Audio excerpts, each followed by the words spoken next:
चलिए, हिंदी चेतना कक्षा में आप सभी का हार्दिक स्वागत है। पिछली कक्षाओं में हम संधि, वहाँ उपसर्ग, तत्सम तद्भव के वीडियो को देख रहे थे। तो आज का एक नया ही टॉपिक यानी विषय है, वो विषय है अलंकार, फिगर ऑफ स्पीच। इसे अंग्रेजी में फिगर ऑफ स्पीच कहते हैं। अलंकार, जैसे हम अपने आप को अलंकार करते हैं, डेकोरेट करते हैं, अच्छे कपड़े पहनते हैं, हाँ, अच्छा परफ्यूम लगाते हैं, तरह तरह के जो भी जैसे कि गैजेट्स है उसको पाने की कोशिश करते हैं क्योंकि हम अच्छे दिखने के लिए। तो भाषा में भी यहाँ शब्दों के माध्यम से और अर्थ के माध्यम से शब्दों में सौंदर्य, वाक्यों में सौंदर्य का रूप प्रवेश करने के लिए, लाने के लिए यहाँ अलंकार का उपयोग किया जाता है। अलंकार का अर्थ होता है काव्य की शोभा बढ़ाने वाले शब्दों को अलंकार कहते हैं। काव्य की शोभा बढ़ाते हैं। जैसे कि अलंकार शब्द का और एक अर्थ होता है आभरण। आभरण जैसे कि यहाँ पर जेवर, आभरण, गहने, ये सभी जो है व्यक्ति को सौंदर्य रूप से वहाँ पर उसकी पहचान बनाते हैं और उसको सौंदर्य रूप से प्रस्तुत करते हैं। वैसे ही भाषा में यहाँ शब्दों को सौंदर्य रूप प्रकट करने के लिए साहित्यकार अलंकार का उपयोग करते हैं। तो आइए आज की कक्षा में हम चर्चा करेंगे अलंकार किसे कहते हैं, अलंकार का अर्थ क्या होता है, अलंकार में कितने प्रकार हैं, एक एक करके आज की कक्षा में हम चर्चा करेंगे। पहले हम देखेंगे अलंकार किसे कहते हैं। मैं यहाँ पे आपको 1 से 3 अर्थ लिख चुका हूँ, उसका एक एक अर्थ में पढ़ते हुए आपको समझाते जाऊंगा। अलंकार शब्द का अर्थ है गहना या आभूषण। जिस प्रकार एक स्त्री सौंदर्य आभूषण धारण करते ही उभर जाता है, ठीक उसी प्रकार काव्य में यदि अलंकारों का प्रयोग किया जाए तो काव्य भी सौंदर्य की दृष्टि से उच्च कोटि का हो जाता है। काव्य माने कविताएं। जैसे कि स्त्री आभरण, जैसे कि जो भी जेवर है, गहने हैं, पहनने के बाद स्त्री एक सौंदर्य रूप में उसका एक सौंदर्य निखर आता है। वैसे ही यहाँ जो कविताओं में उच्च कोटि यानी बहुत श्रेष्ठ रूप से वहाँ सौंदर्य रूप उसे देना है तो अलंकार का उपयोग होना आवश्यक है। तो यहाँ देखिए और एक अर्थ, जो किसी वस्तु को अलंकृत करे वहाँ अलंकार कहलाता है। जैसे कि किसी भी वस्तु को जैसे कि हम सजाते हैं तो वहाँ अलंकार रूप से वहाँ बहुत सुंदर दिखता है। वैसे ही अलंकार भाषा में शब्दों को सुंदर एक रूप देने के लिए उपयोग किया जाता है।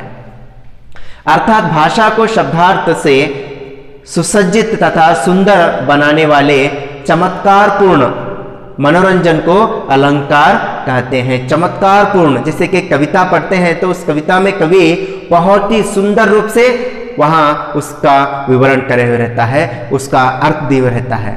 तो बच्चों यहाँ ज्यादातर रूप में काव्य में अलंकार का ही उपयोग होता है। जैसे कि अलंकार शोभा बढ़ाने के साधन है। काव्य रचना में रस पहले होना चाहिए, उस रसमयी रचना की शोभा बढ़ाई जा सकती है अलंकारों के द्वारा। काव्य की शोभा बढ़ाने वाले तत्वों को अलंकार कहते हैं। काव्य की शोभा बढ़ाने वाले तत्वों को अलंकार कहते हैं। तो देखिए और एक रूप में अलंकार का स्पष्ट अर्थ होता है। जैसे कि हम अपने आप को सुंदर देखने के लिए अलग अलग तरीके से हम कपड़े पहनते हैं, गाड़ी चलाते हैं, तरह तरह के जो भी वस्तुएं हम पहनते हैं, खाते हैं, पीते हैं, हम अच्छा दिखने के लिए।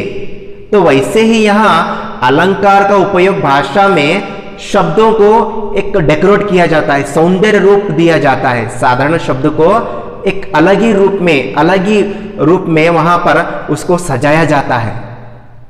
ठीक है, तो यही ही अलंकार कहलाता है। आप इसको अंग्रेजी में फिगर ऑफ स्पीच के तौर पर आप अंग्रेजी में देख सकते हैं। अलंकार का रूप, अलंकार प्रमुख रूप से काव्यों में उपयोग होता है। काव्य माने कविताओं में।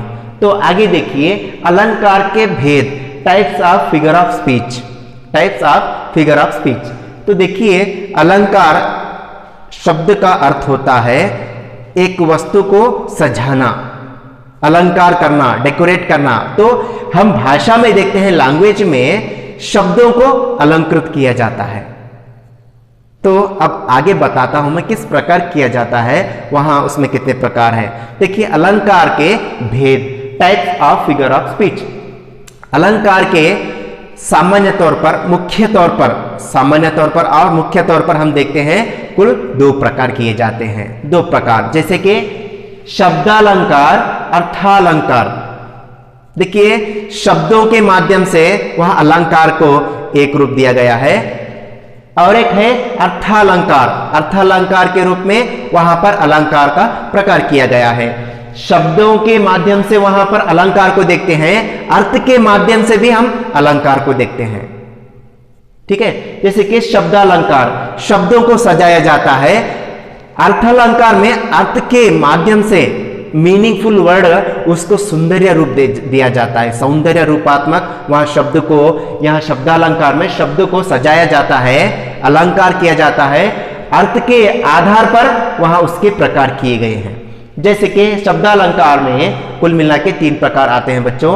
एक है अनुप्रास अलंकार, यमक अलंकार, श्लेष अलंकार, याद रखिए। तो दूसरा है अर्थालंकार। अर्थालंकार में उपमा अलंकार, रूपक अलंकार, उत्प्रेक्ष अलंकार, अतिशयोक्ति अलंकार, मानवीकरण अलंकार, पुनरुक्ति प्रकाश अलंकार। देखिए जैसे कि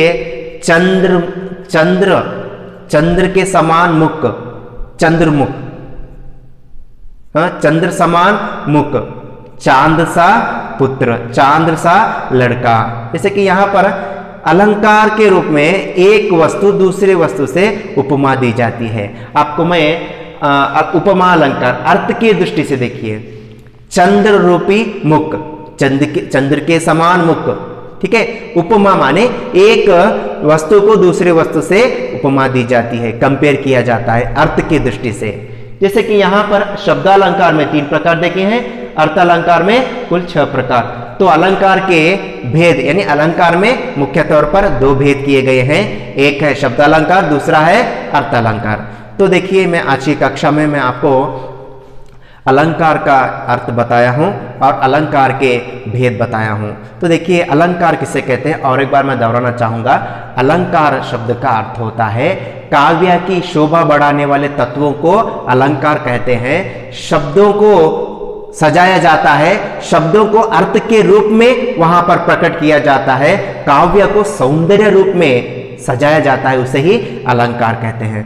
तो आइए आज की कक्षा समाप्त करते हैं। अगली कक्षा में मैं आपको अगला वीडियो जो बनाऊंगा, यहाँ पे जो अलंकार के भेद है, शब्दालंकार और अर्थालंकार, एक एक करके उसका विवरण अगली कक्षाओं में देते जाऊंगा।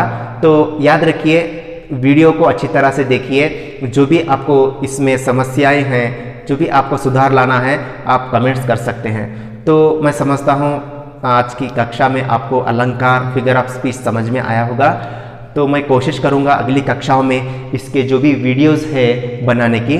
तो अच्छी कक्षा समाप्त करते हैं, अगली कक्षा में फिर से मिलेंगे। तब तक के लिए धन्यवाद। Thank you very much.